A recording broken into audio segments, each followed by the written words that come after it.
Anything else, Ms. Love, on behalf of the state?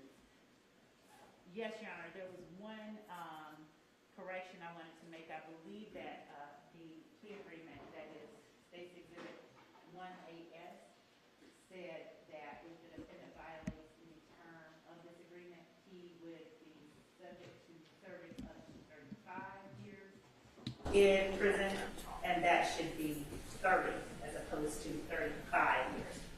Okay. Your Honor, what the state recommends is that at this time the defendant be sentenced to 15 years of probation on count 30 to run consecutively with count 1, and provided the defendant complies with the plea agreement as contained in the negotiated portion of the sentence section 2B,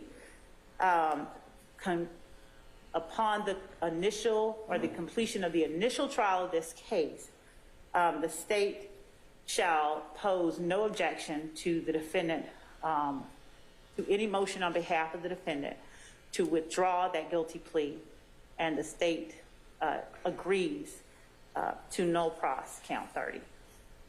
All right. Okay. Mr. Wright?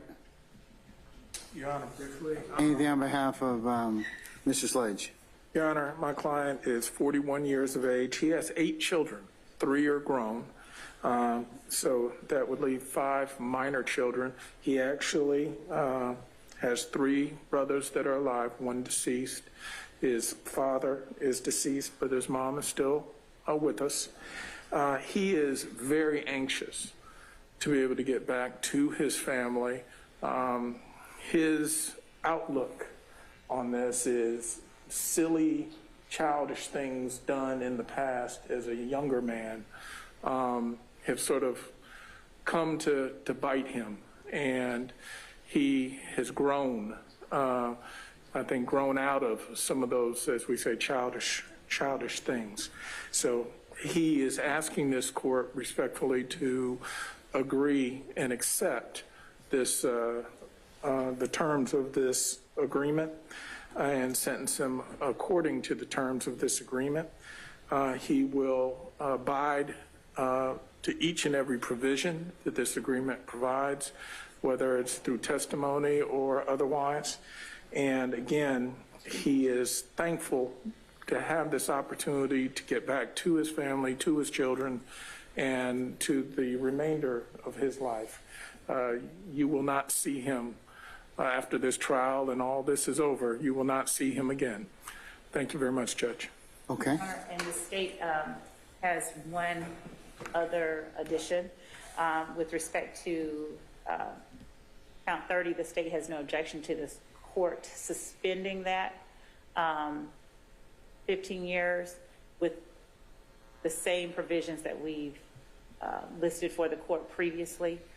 And additionally, the state, in accordance with the state's representation to Mr.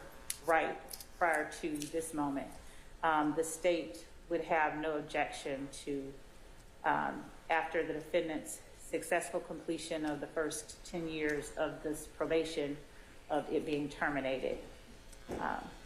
Okay. All right. Mr. Wright, anything else? No, Your Honor. Okay. Mr. Sledge, again, good afternoon, sir. How you doing, Your Honor? I'm fine. Sir, did you have the opportunity to fully discuss the facts and circumstances of this case with your attorney, Mr. Wright, to your satisfaction? Yes, Your Honor. Did he explain to you the various constitutional rights you give up by pleading guilty to your satisfaction? Those are the same rights that my prosecutor, Ms. Love, just set forth on the record a few minutes ago. Do you have any questions about those rights you wish to ask me? No, Your Honor. All right. I'm holding the indictment in this case, and on page 6, above the word defendant, is this your name, or is this your signature? Yes, Your Honor. On the face of this indictment? Yes, Your Honor. Okay. Before you sign this indictment, did you have an opportunity to fully discuss the facts and circumstances of this case with your attorney, Mr. Wright, to your satisfaction? Yes, Your Honor. All right. Is there anything else in this indictment that you wish to ask me? No, Your Honor. All right. I'll note the indictment's been signed, the plea has been entered. Mr. Sledge, based upon the responses that you've given during the court's inquiry, I find that your guilty plea is freely and voluntarily entered. I find a factual basis for your plea. I'm going to accept your plea as tendered and as negotiated. To count 1, conspiracy to violate the Racketeering Influence and Corrupt Organizations Act, this court will sentence you to 15 years to serve on probation. As it pertains to you in count 30, possession of a firearm by a convicted felon, previously convicted of a felony involving the use or possession of a firearm, OCGA 16-11-133, this court will sentence you to 15 years probation consecutive to count 1.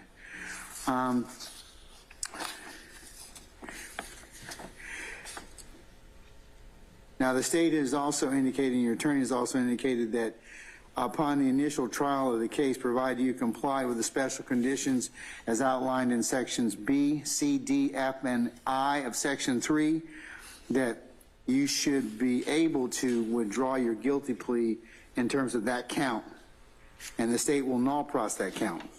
Okay? Yes, Your Honor. All right. You also agree that you'll abide by each and all the terms of the negotiated agreement, is that correct? Yes, Your Honor. If you fail to abide by any term of this agreement, it could constitute a violation of this agreement. Yes, Your Honor. You shall testify truthfully about all matters related to this case, upon which you're questioned in any trial or judicial proceeding stemming from the facts in this indictment. Is that correct? Yes, Your Honor. In accordance with testifying truthfully, you acknowledge each and all of the statements contained in the defendant's factual acknowledgement section of this agreement are true. Is that correct? Yes, Your Honor. And you agree that you'll testify truthfully about each statement contained within the defendant's factual acknowledgments, right? Yes, Your Honor. You shall possess no guns unless your right to do so is restored. Yes, Your Honor. You shall commit no criminal acts, right? Yes, Your Honor. And you shall submit to random drug screens as designated by the Department of Community Supervision or any agency designated by the court in this case. You understand that? Yes, Your Honor. If you test positive for any Schedule 1, 2, or 3 drug, within 30 days of that positive test, you'll undergo drug rehabilitation as designated by the court or the Department of Community Supervision, and you have to successfully complete that, right? Yes, Your Honor. And you relinquish any Fifth Amendment right relating to any statement contained within the defendant's factual acknowledgments of this plea agreement. Yes, Your Honor. You also agree to abide by a curfew from 10 p.m. to 6 a.m. unless you're otherwise working, in school, or an emergency arises. Yes, Your Honor. So that means if you work the second shift or the third shift, as long as you let probation know, it wouldn't be a violation of your probation. You understand that? Yes, Your Honor. You also understand, I understand you have minors, so you got to take your kid to a doc in a box, or you have something to check on your mother or whatever else. That won't violate your probation, but if they catch you someplace you're not supposed to be, you'll be back having a very uncomfortable conversation with me. Yes, Your Honor. Okay. And then you can't have any contact with any co-defendants on this indictment except through attorneys, okay? Yes, Your Honor. Do you have any questions about your sentence, sir? No, Your Honor.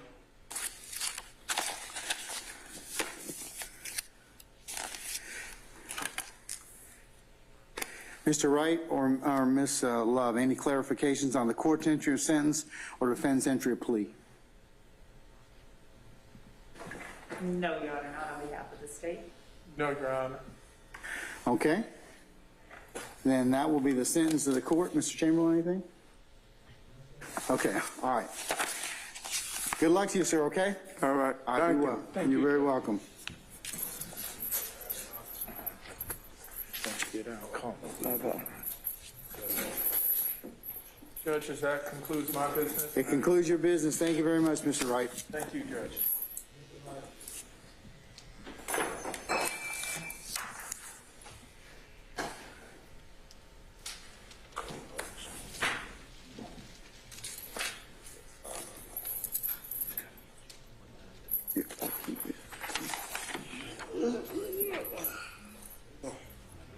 Keep me.